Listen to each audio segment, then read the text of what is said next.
good day. Our gospel reflection for today is the Gospel of Luke, chapter 18, verses 9 to 14. It's a story of two good men in prayer. Two good men, the Pharisee and the tax collector. Two good men because the Pharisee says in the gospel that he is not greedy, not dishonest, not adulterous. He fasted twice a week and he paid tithes.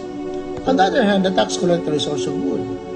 Why? Because he prayed to the Lord and he has fear for the Lord. Now, the question is, bakit yung prayer ng Pharisee ay hindi pinahinggan ng Panginoon? Where the prayer of the tax collector was heard by the Lord. Why? Because there was the absence or presence of humility. The Pharisee prayed with pride, while the tax collector prayed with humility.